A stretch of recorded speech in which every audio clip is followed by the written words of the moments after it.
mayam ko ayo se khoi do yam sawning ye ba ko masida negative comment pi ba sin do khang ba thibu du ai ge ba khang ba noi na ai yum pa ma pa da khoi yum pa do ri ye yum ba mong na kusira si do bi status thagar pa ne ba yeng ba sida negative comment pi ba kai ma thok da ge ba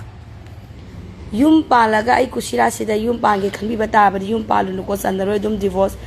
of the sur pa da na pai mau phat bi matang da topic to ge ha ba ne ba mau amu iraga pung tara tara ma tu da pa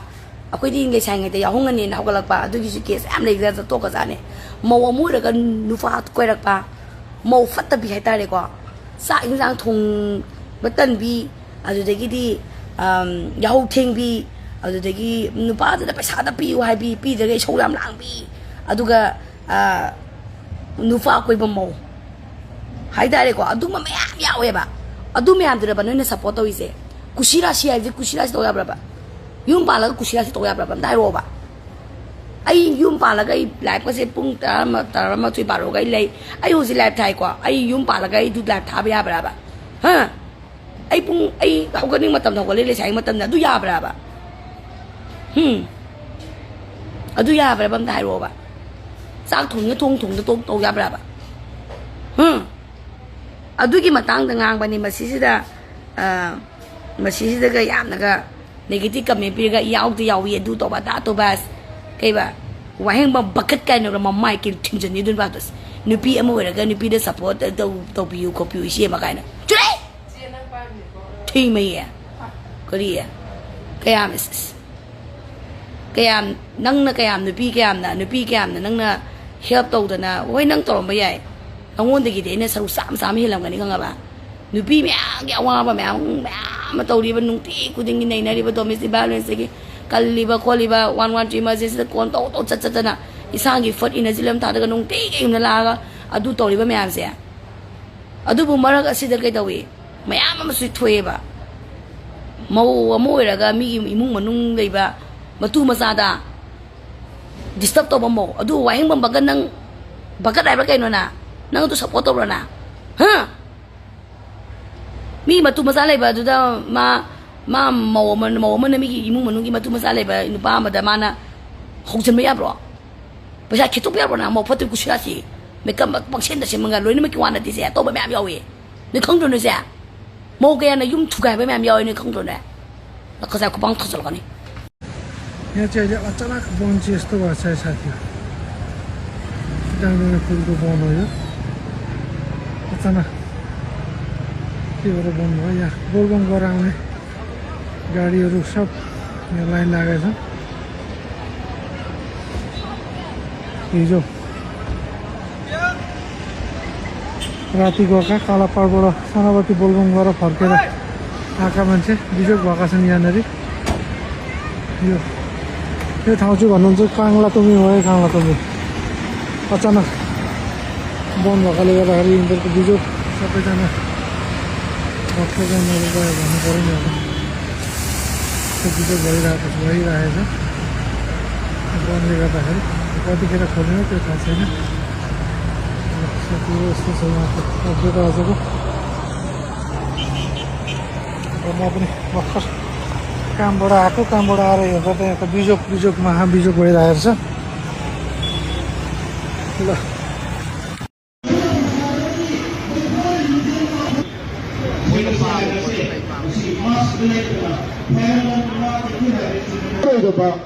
you know me see ma put ki nam thok ki doro ba ko ki lebas ko nam thok ki doro ba adu ni ki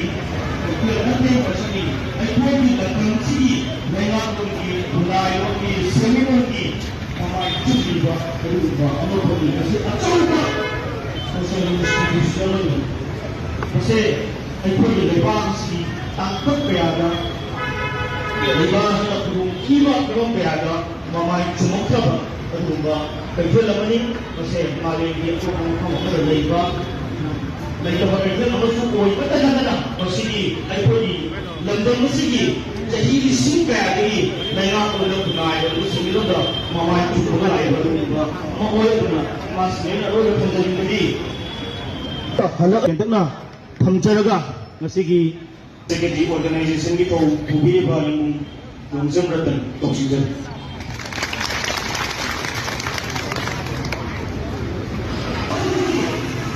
Hello,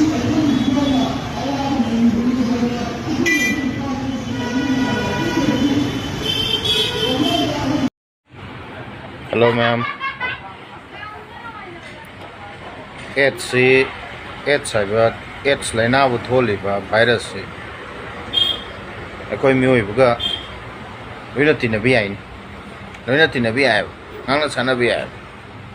Cancer tholi ba virus se bong de khoi mioi buga loina tina ba ngangna sana bi ai. Wa lawi ille ba. Corona tholi ba duguma virus to bong de lukham da monira kha da mil lai greba. Matam khara ngangna sa ningai sangdana torom bado adu bong da ngangna lukham da mu tha da to mil lai gre. Pitri da lai ri ba sa khudim ma mi oi ba loina ba ya da ba sa am ta lai te. Kai oi gra lion oi gra tiger oi gra hyena oi gra any carnivorous animal khudima mi oi ba loina tina ba noi yai ngangna san ba noi yai miron ngange mioi bana pami ba dharma sali ba pami ba wakhalon kanu jing noi khangye ille ba ising da lei ba ji ba khudi ma phuk noi ol kanu to gyan tai ba sa khangde octopus khangde killer whale bu khangde seal khangde any lin noi gra moi gra pitri da lei ri ba sa animal khuding mak virus bacteria khuding mak mioi ba ngangna sana ba loina tina bi ai sa ma khanam nei ri lam da lei ba sa ma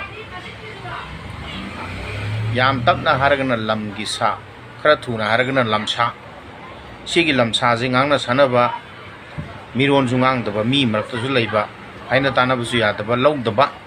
afa patu khang da ba tawri ba thabu se kari no khang da ba sigi lam sa je support tawraga Manipur government free thadoga India government free thadoga mioi bis da laina tina myam santoga sai om mena wahal laga thamme sigi lamsa je kana no khangbra ma'am atai kana am tana te yam seng na mek seng na hair bata cookie community ne national highway thinga thamni mapa mapu ke kano ke type ta government si ka kaimte action lo ponte free the support tau thamini je chalan da support tau thamini je organization le moi siyo so khang de sigi loina tin be ata sa je lam sa kangbu jing je India government or Manipur government support tau thamini mission prajahat par kinep tau ba ma'am noi khang bi re ko aduna ma'am sigi lam sa ji yaraga di koi avoid tau ba fai loina tin da ba fai ko matung da lakadaba generation sing da fa sungoi orodaba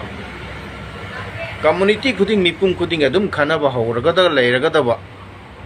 adugumba kwai de sathiba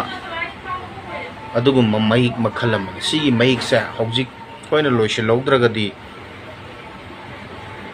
yamna tungda wa ba lakan aduna ne Hitler na tormido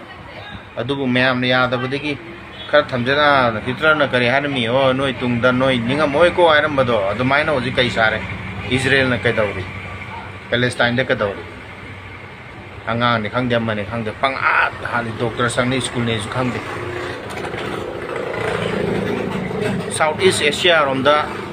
yum mai thaba ma kakpa koitan tan ma adugi sajali chato ekhoi sida tawraga leire si yenga ga leine adana ma'am asigi lamsa nganga sana balona tinabi adaba pitribi de lay khudimak sa khudimak mioi bagaloina bi si ku ki hair ba sa ja mioi bagalai una tinaba lai bina bi aba sa makana tanat